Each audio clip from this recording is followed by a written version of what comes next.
Hi, it's Professor McBride, and today we're going to look at the handout for your essay one, the exemplification essay.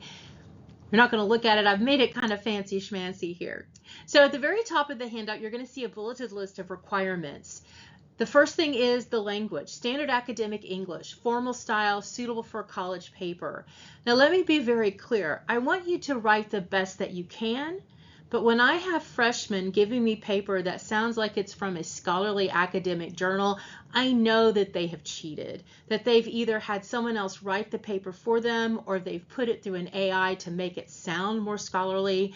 It's just not reasonable that someone in a freshman writing class would write like a trained academic English professional. So again, I want you to do your best, but it has to be your best, not your ability to get a program or a tutor to work for you. So again, make it better, but don't let someone else rewrite it for you. Your layout is in MLA style. You can find a template for the paper setup in a docx file under the MLA help module. You can also find the rules for setting up your paper in the Master Guide to MLA that's also in the MLA help module. The length is 650 to 900 words.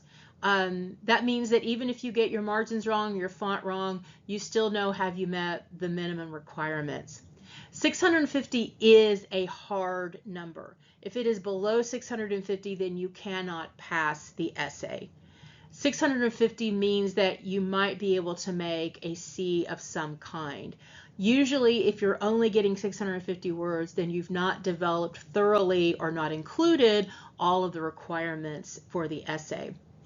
900 is a soft number though. It can go over 900, but it probably shouldn't be longer than 1,000 or 1,500 words.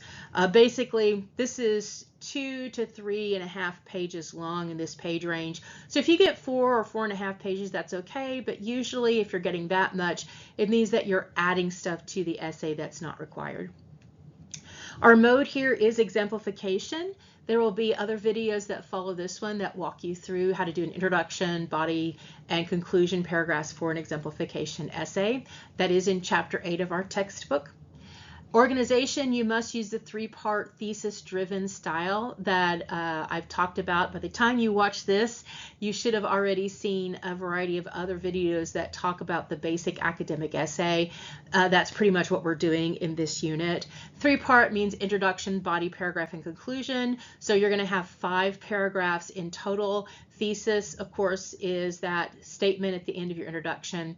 So again, pretty straightforward. You will see a worksheet that you can open up that breaks down each of those paragraphs by their individual bits to help you actually create the essay.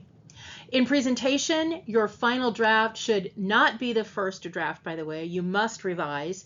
And I expect to see one that has been edited and proofread so that it is your best job possible.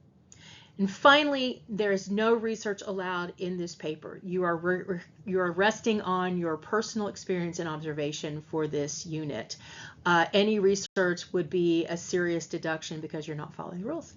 Okay, let's look at the essay prompts that you have to choose from. The first one is in the area of the value of skills. So you're supposed to write about 3 specific skills you have developed, right? So I've given you a sample thesis that follows the required structure. While seemingly diverse, my experiences in mastering the guitar, learning to code, and honing my public speaking skills all demonstrate the universal value of perseverance, focused practice, and a willingness to embrace challenges in the pursuit of personal goals. So we can see the 3 specific skills, and then the reflection part is, what do you think they have meant to your life? The power of mentorship, so discuss the impact of mentors or role models in your life. So our sample is, through the mentorship of my dedicated basketball coach, the unwavering support of my grandmother, and the insightful guidance of a thoughtful teacher, I have gained invaluable perspectives on resilience, perseverance, and the importance of lifelong learning. So notice we have 3 mentors, and the reflection is, what have they given to this person? So we're either going to expect an essay here that will break down by resilience, perseverance, and lifelong learning as the body paragraphs, and then the coach, the grandmother and the teacher will be the examples that show how he gained this. Or each body paragraph might focus on a different mentor and how that mentor gave them resilience, perseverance, and lifelong learning. So you'd be using those three things in each body paragraph. So we see two different ways of maybe organizing this, but would also fall into that exemplification pattern. Defining moments. So reflect on 3 defining moments in your life. So again, while seemingly disparate, my first solo trip abroad, the exhilarating but nerve-wracking experience of conquering my stage fright, and the intense sense of accomplishment from finally earning my driver's license all stand as defining moments in my life, shaping my independent self-confidence and resilience. This prompt is actually the example that you have for the essay. So you can see that in Brightspace. It'll say example, and you can see how a student answered this prompt in detail. The importance of communication. So here, analyze the importance of communication in your life. So effective communication, whether fostering empathy through active listening, clearly expressing ideas in a disagreement, or confidently presenting information, plays a vital role in navigating life's challenges and forging strong connections. Now this one, there's no clear I like the other 3. So we're going to expect to see examples from the writer's personal life as they do this thesis, right? So again, you can see kind of some of the ways that you can answer this. And the last one is the power of habits. So explore the role of habits in your life. While seemingly mundane, incorporating a daily exercise routine, establishing a dedicated study schedule, and carving out time for volunteering. So those are the 3 habits. So what is the reflection? What has it done for you? That's what's going to be exploring. Well, here's that part. They've instilled in me a sense of discipline, enhanced my academic performance, and fostered a deeper sense of connection to my community. Right? So you can see how this sets up that 3-part structure in the essay. All right, so that's it. You choose one of the 5 possible topics here. You can look at the sample thesis. Don't use the sample thesis, but you can look at it as a way to do it. There are other ways that you can structure the thesis, by the way.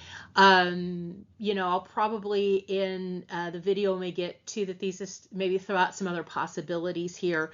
But you can see how you can write a really detailed, specific thesis that reflects your own personal experience, sets up that 3-part, and talks about whatever it is that you're talking about by showing examples, which is what the exemplification essay does. Okay, so the next video we'll start talking about the different parts of the exemplification essay. Bye-bye till then.